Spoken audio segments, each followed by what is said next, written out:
Hello everyone, welcome है आप सभी का मेरे इस यूट्यूब चैनल पर। आज मैं बात करने वाला हूँ मैनेजमेंट सब्जेक्ट में मैनेजमेंट के बारे में। एडमिनिस्ट्रेशन, मैनेजमेंट और एडमिनिस्ट्रेशन में क्या डिफरेंस है, और हेनरी फेयोल ने 14 बेसिक प्रिंसिपल दिए थे किसी भी मैनेजमेंट को एक अच्छा बनाने के लिए, उसको हम डिस्कस करेंगे। तो आइए स्टार्ट करते हैं हम अपने टॉपिक को और देखते हैं वन बाय वन कि इन टर्म्स का मीनिंग क्या है। तो फ्रेंड्स, मैनेजमेंट ये जो वर्ड है या टर्म है, इसका मीनिंग है कि ये एक टाइप का आर्ट है। ये एक टाइप का आर्ट है जहाँ पर हम मैन, मटेरियल एंड ऑर्गेनाइजेशन, इन तीनों ही थिंग्स को एक जगह पर यूज कर कर एक कॉमन गोल को अचीव करते हैं। और अब हम देखते हैं कि एडमिनिस्ट्रेशन का मीनिंग क्या है। तो फ्रेंड्स, ये जो एडमिनिस्ट्रेशन टर्म है ये एक लैटिन वर्ड से बना है, जिसका मीनिंग होता है टू लुक आफ्टर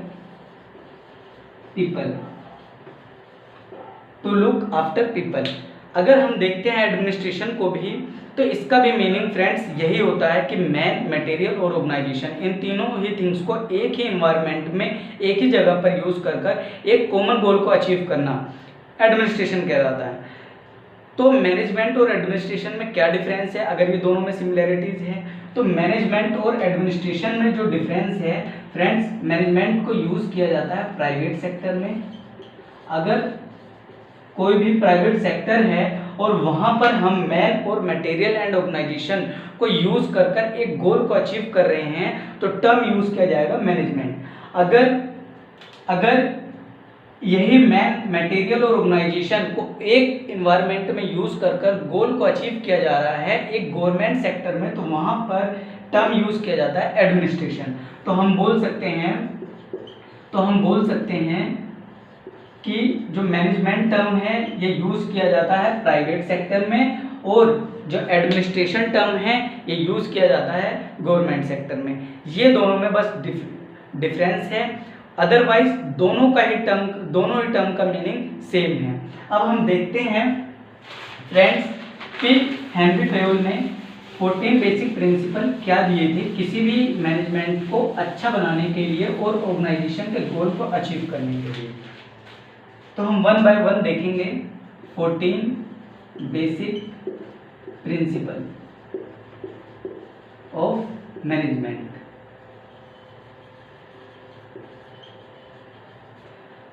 जो 14 बेसिक प्रिंसिपल है मैनेजमेंट के, मैं फिर बता रहा हूँ, जैसे मैंने इंट्रोडक्शन में बताया कि ये दिया था हेनरी फेयोल ने। हेनरी फेयोल साइंटिस्ट थे, उन्होंने ही इस 14 बेसिक प्रिंसिपल्स के बारे में बताया, जिनको अगर हम अपने ऑर्गेनाइजेशन में यूज़ करते हैं तो हम अपने गोल को एक अच्छे लेवल पर अचीव कर सकते हैं और एक फॉर्मली ऑर्गेनाइज्ड वे में।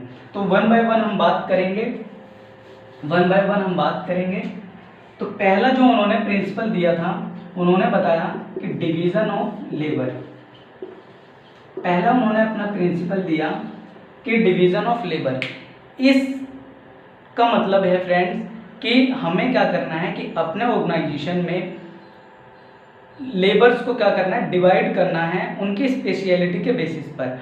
फॉर एग्जांपल, अगर कोई नर्सिंग स्टाफ है वो पीडियाट्रिक पेशेंट्स को बहुत ही अच्छे तरीके से हैंडल कर लेता है और वो किसी ओल्डर पीपल्स को अच्छी तरीके से हैंडल नहीं कर पाता, केयर उनको अच्छी नहीं प्रोवाइड कर सकता, तो हमें क्या करना है, जिस पर्सन को पीडियाट्रिक पेशेंट को अच्छे से हैंडल करना आता है, केयर अच्छे से देना आता है, तो हमें उसे क्या करना है कि पीडियाट्रिक पेशेंट और पीडियाट्रिक वार्ड में उसकी ड्यूटी शिफ्ट करनी है। ऐसा नहीं है कि हमें उसको ऐसे एनवायरनमेंट में लगाना है कि जहां पर वो वर्क ना कर पाए। तो ये बताया था उन्होंने कि डिवीजन ऑफ लेबर होना चाहिए अकॉर्डिंग टू देयर स्पेशलिटी, पहला प्रिंसिपल। दूसरा प्रिंसिपल अगर हम बात करें तो इन्होंने बताया था कि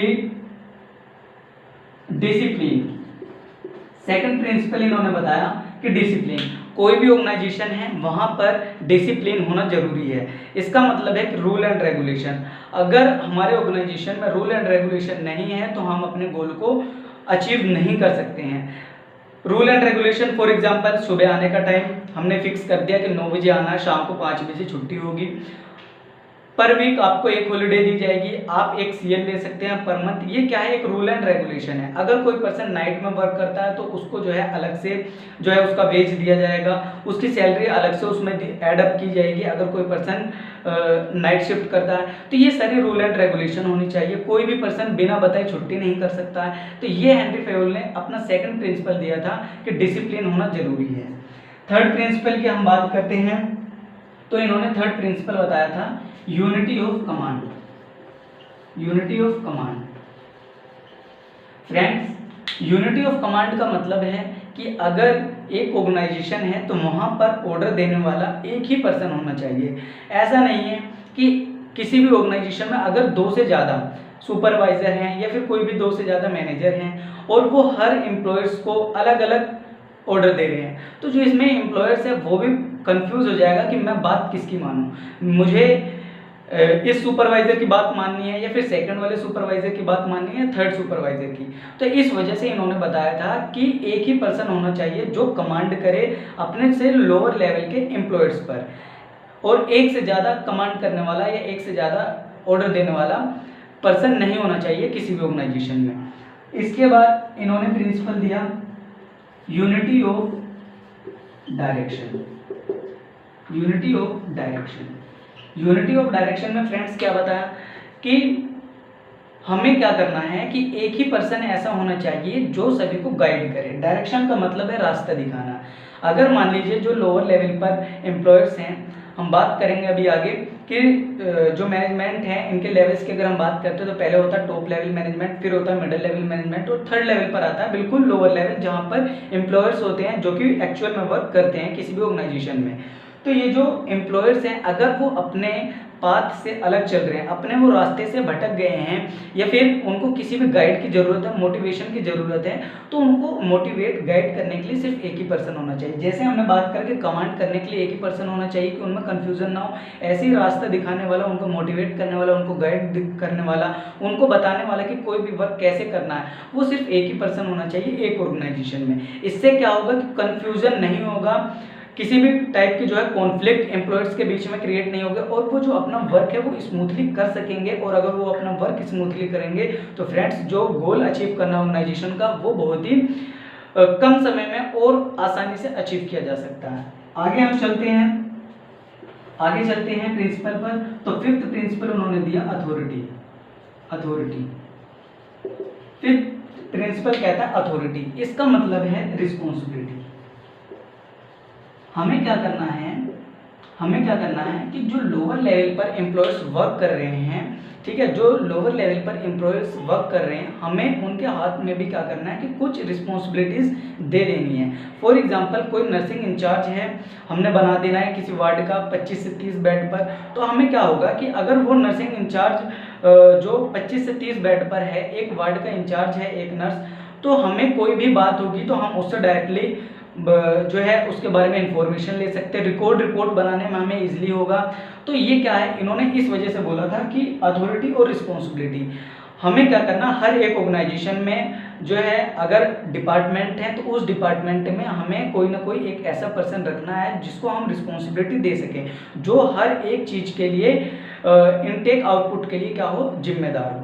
तो ये भी उन्होंने बताया कि हमें जिम्मेदारी जो है बांट देनी है। ऐसा नहीं है कि एक ही पर्सन के ऊपर सारी जिम्मेदारी हो, हमें हर एक इंसान के ऊपर क्या करना है, उसकी रिस्पॉन्सिबिलिटीज़ बताकर जो है उनकी रिस्पॉन्सिबिलिटीज़ को डिवाइड कर देना है। अब हम बात करते हैं आगे। तो आगे अगर हम बात करते हैं तो centralisation and decentralisation. Friends, centralisation and decentralisation में क्या बताया हेनरी फेयोल ने, तो इन्होंने बताया सेंट्रलाइजेशन का मतलब ये होता है कि सारी की सारी जो पावर है वो टॉप लेवल मैनेजमेंट के पास है। मतलब जो सीईओ है, चीफ एग्जीक्यूटिव ऑफिसर या डायरेक्टर है ऑर्गेनाइजेशन का, सारी की सारी पावर उन्हीं के पास है, वही डिसीजन ले सकते हैं।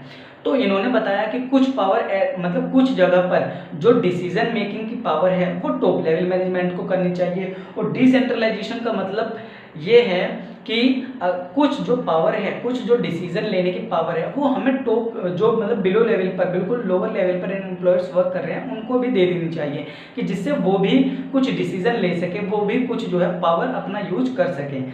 तो ये बताया उन्होंने सेंट्रलाइजेशन एंड डिसेंट्रलाइजेशन में कि कुछ जगह पर तो जो डिसीजन मेकिंग पावर है वो तो टॉप लेवल मैनेजमेंट के पास होनी चाहिए, और कुछ जगह पर जो मतलब जो डिसीजन लेने की पावर है वो लोअर लेवल के एम्प्लॉयर्स के पास भी होनी चाहिए। फॉर एग्जांपल अगर किसी को 1-2 दिन के लिए लीव चाहिए, या फिर किसी के घर में अगर कोई प्रॉब्लम चल रही है, तो वो नोटिफाई कर कर अपने हॉलीडेज ले सकता है। ठीक है, ये आ गया डिसेंट्रलाइजेशन में कि वो सुपरवाइजर को बताकर हॉलीडे ले सकता है।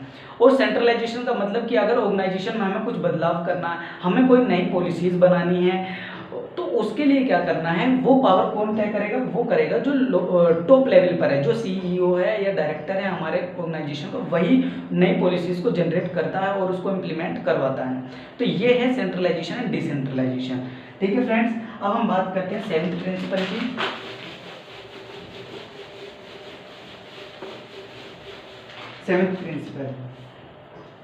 7th प्रिंसिपल कहता है रेम्यूनरेशन। फ्रेंड, रेम्यूनरेशन का मीन्स क्या है कि फेयर वर्क का फेयर वेजेस। मतलब अगर कोई स्टाफ 8 घंटे वर्क कर रहा है तो उसको 8 घंटे की सैलरी देनी है।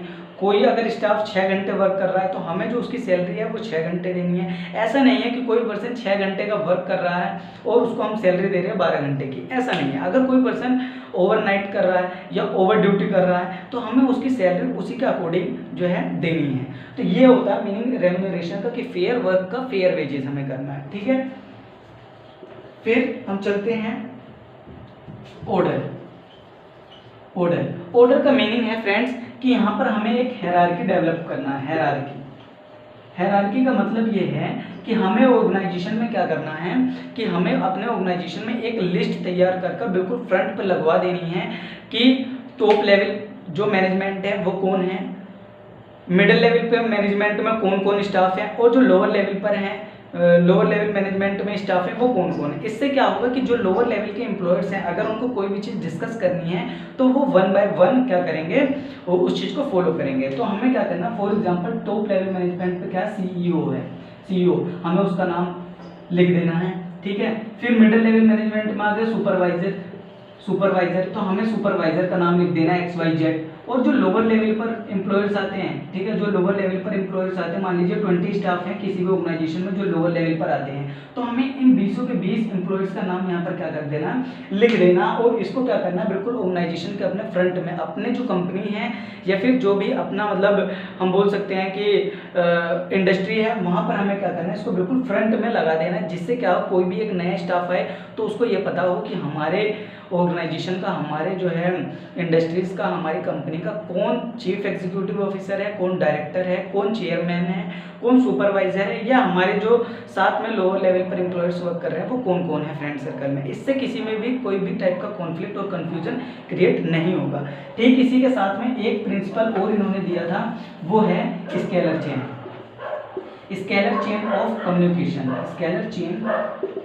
Of communication. Friends, scalar chain of communication में इन्होंने क्या बताया, तो friends scalar chain of communication में इन्होंने क्या बताया, तो इन्होंने बताया कि जैसे भी मैंने बताया कि इस वाले में था कि हायरार्की में कि हमें टॉप, फिर middle and then lower level के मैनेजमेंट पर जो भी एम्प्लॉयर्स वर्क कर रहे हैं, स्टाफ वर्क कर रहे हैं, हमें उनका क्या कर देना है, नेम जो है लिस्ट डाउन कर फ्रंट में ऑर्गेनाइजेशन के और कंपनी के जो है लगा देना है। तो यहाँ पर ये बताया गया scalar chain of communication. For example कि अगर कोई एम्प्लॉयर्स बिल्कुल लोअर लेवल का एम्प्लॉयर्स है, ठीक है, लोअर लेवल का एम्प्लॉयर है, लोअर लेवल ऑफ एम्प्लॉयर है, ठीक है, यही एम्प्लॉयर क्या करते हैं, ऑर्गेनाइजेशन में एक्चुअल वर्क करते हैं। यही जो लोअर लेवल के एम्प्लॉयर है, यही किसी भी ऑर्गेनाइजेशन और कंपनी में एक्चुअल वर्क करते हैं। ठीक है, यही आउटपुट क्रिएट करके देते हैं। तो इनको अगर मान लीजिए कोई भी जो है प्रॉब्लम होती है अपने ऑर्गेनाइजेशन में, पैसे से लेकर या फिर जो है इनकी फैमिली इशू है या फिर कोई सोशल इशू है, और इनको क्या करना है, आप कम्युनिकेट करना है। तो इनको कम्युनिकेट करने के लिए पहले क्या करना होगा, अपने मैनेजर से बात करना पड़ेगा। ठीक है, और अगर वो प्रॉब्लम मैनेजर सोल्व नहीं कर पाता है तो ये जाएंगे जो सीईओ है कंपनी का या फिर डायरेक्टर है तब ये उनसे बात करने के लिए जाएंगे। तो ये बताया गया है ये स्केलर चेन ऑफ कम्युनिकेशन में कि जो ऑर्गेनाइजेशन है वहाँ पर अगर कोई एम्प्लॉयर वर्क कर रहा है बिल्कुल लो लेवल पर, तो उनको क्या करना है कि जो कम्युनिकेशन का पैटर्न रखना है वो बिलो टू अप रखना। बिलो टू अप रखना मतलब पहले मैनेजर के पास जाएंगे अपनी प्रॉब्लम को लेकर, फिर अगर ये मैनेजर सोल्व नहीं करता है इनकी प्रॉब्लम को, वो कुछ भी प्रॉब्लम हो सकती है, जैसे मैंने बताया उनके मनी से रिलेटेड, उनके सैलरी से रिलेटेड, उनके जो है छुट्टी से लेकर कुछ भी हो सकता है XYZ। अगर ये मैनेजर सोल्व नहीं करता तो फिर ये जाएंगे अपने डायरेक्टर और चीफ एग्जीक्यूटिव ऑफिसर के पास। ये जो है कम्युनिकेशन का पैटर्न ऑर्गेनाइजेशन में फॉलो होना चाहिए। ऐसा नहीं है कि ये जो है डायरेक्टली अगर CEO या डायरेक्टर से बात करें, अगर ये डायरेक्टली इनसे बात करते हैं तो ये क्या होगा, इसका वर्क जो है जो मैनेजर है इसका वर्क यहाँ पर खत्म हो जाएगा और जो इनकी प्रॉब्लम है वो कहीं ना कहीं मतलब जो कम्युनिकेशन पैटर्न है वो उसमें कहीं ना कहीं जो है एक गैप क्रिएट होगा। तो वो हमें फॉलो नहीं करना, हमें जो है कम्युनिकेशन का पैटर्न रखना है फ्रॉम बिलो टू अप। अब हम बात करते हैं नेक्स्ट 10 हो गए हैं फ्रेंड्स स्केलर चेन, ठीक है। इसके बाद हम बात करते हैं स्टेबिलिटी। फ्रेंड्स स्टेबिलिटी में क्या बताया गया है, तो इन्होंने स्टेबिलिटी में बताया है कि कोई भी एक कंपनी है या फिर जो है इंडस्ट्री है, वहाँ पर क्या हो कि जो एम्प्लॉयर्स वर्क कर रहे हैं, जो भी स्टाफ वर्क कर रहे हैं, वो क्या हो, ऐसा ना हो कि आए हैं 10 दिन काम किया फिर छोड़कर चले गए, कोई 1 महीना वर्क करा छोड़कर चले गए, किसी ने 2 महीने किया छोड़कर चले गए। तो जो स्टाफ हैं उनकी स्टेबिलिटी होना जरूरी है किसी भी ऑर्गेनाइजेशन के एक अच्छी ग्रोथ और प्रोडक्शन के लिए। कोई भी ऑर्गेनाइजेशन या कंपनी तभी अच्छे से ग्रो करेगी जब वहाँ पर स्टाफ क्या हो, मेंटेन रहे, वहाँ पर स्टेबल रहे। वो एक बार अगर ऑर्गेनाइजेशन में आ गए तो उसको जल्दी से छोड़कर ना जाए। इसके लिए क्या होता है कि डिफरेंट काइंड के पैटर्न और जो है मेथड यूज़ करने पड़ते हैं ऑर्गेनाइजेशन को कि भाई उनकी सैलरी बढ़ाएं, वो उनकी छुट्टी, अगर उनको छुट्टी नहीं मिल रही तो छुट्टी दें, उनको हॉलीडेज जो है मंथली या फिर जो है ईयरली उनको दो, मतलब उनको दें, जो है उनका प्रमोशन हो टाइम टू टाइम, ट्रेनिंग हो। तो अगर ये सारी चीज़ें हो रही है तो वहाँ पर जो स्टाफ है वो स्टेबल रहेगा, और अगर स्टाफ स्टेबल रहता है तो जो ऑर्गेनाइजेशन का प्रोडक्टिविटी है वो बढ़ेगी, और अगर प्रोडक्टिविटी बढ़ती है तो ऑर्गेनाइजेशन ग्रोथ करेगा। तो ये है मेन स्टेबिलिटी। 10th प्रिंसिपल इन्होंने ये दिया था। 11th प्रिंसिपल की अगर हम बात करते हैं तो इन्होंने बताया इक्विटी।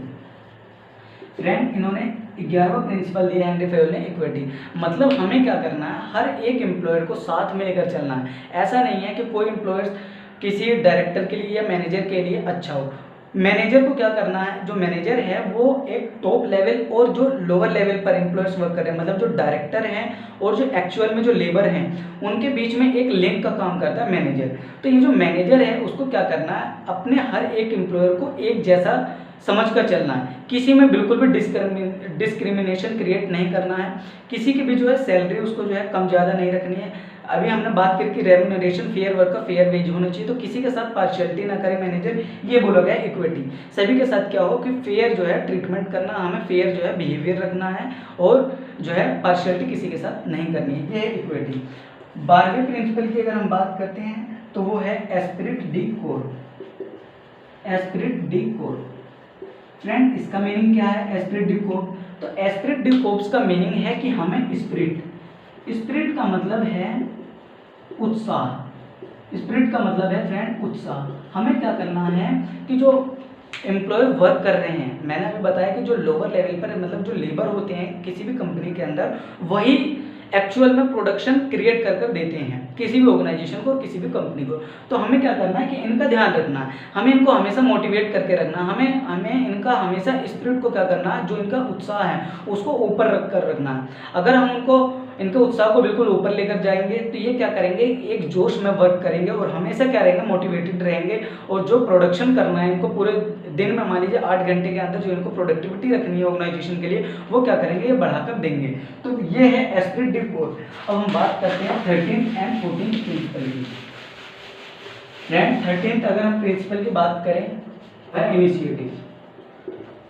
इनिशिएटिव का मतलब ये है कि फ्रेंड्स अगर हम कोई भी अपने ऑर्गेनाइजेशन में पॉलिसीज़ बनाने के लिए जा रहे हैं, तो हमें जो लोअर लेवल पर हमारे ऑर्गेनाइजेशन में एम्प्लॉयर्स वर्क कर रहे हैं, तो हमें उनकी भी राय लेनी है। हमें उनसे भी पूछना है कि अच्छा हम अपने ऑर्गेनाइजेशन को कैसे ग्रो कर सकते हैं, कैसे हम अपने प्रोडक्शन को बढ़ा सकते हैं, हम मार्केट में अपने कंपनी का नाम कैसे ऊपर रख सकते हैं। तो हमें क्या करना है, अपने जो लोअर लेवल पर एम्प्लॉयर्स वर्क कर रहे हैं तो उनको भी बीच बीच में जो है अपनी पॉलिसीज़ में शामिल करना है, ठीक है। और फिर 14th प्रिंसिपल इन्होंने बताया वो है कॉमन गोल। मतलब कि अगर हम ऑर्गेनाइजेशन में जितने भी स्टाफ वर्क कर रहे हैं उनका जो है कोई भी अपना एक अकेला गोल नहीं होना चाहिए। उनको जो है गोल उनका सभी को कॉमन होना चाहिए कि हमें अपने ऑर्गेनाइजेशन के प्रोडक्शन को बढ़ाना है, उसका जो है ऑर्गेनाइजेशन की ग्रोथ को बढ़ाना है। हमें क्या करना है कि अपने ऑर्गेनाइजेशन को बेस्ट रखना है पूरे मतलब कंट्रीज़ में या फिर जो आसपास के एरिया हैं, कॉम्पिटिटर एक अच्छा बनना है। तो ये इन्होंने बताया कि कॉमन गोल होना चाहिए, ना कि पर्सनल इंडिविजुअल को पर्सनल होना चाहिए गोल, ठीक है। तो ये फ्रेंड्स 14 प्रिंसिपल थे। हेनरी फेयोल ने बताया कि अगर हम इन 14 प्रिंसिपल को यूज़ करते हैं तो डेफिनेटली जो हमारा ऑर्गेनाइजेशन है या हमारी जो कंपनी है वो ग्रो करेगी और जो हमारा प्रोडक्शन रेट है, ग्रोथ रेट है, वो ज़रूर बढ़ेगी। तो फ्रेंड्स, अगर मेरी वीडियो आपको अच्छी लगी हो तो please like, share and subscribe करें। अगर आपको कोई भी डाउट होता है तो प्लीज़ आप जो है कमेंट बॉक्स में आकर अपने डाउट को कंफर्म कर सकते हो और मैं डायरेक्टली वहाँ पर आकर आपके जो है कमेंट को सॉल्व करूँगा। ठीक है, धन्यवाद।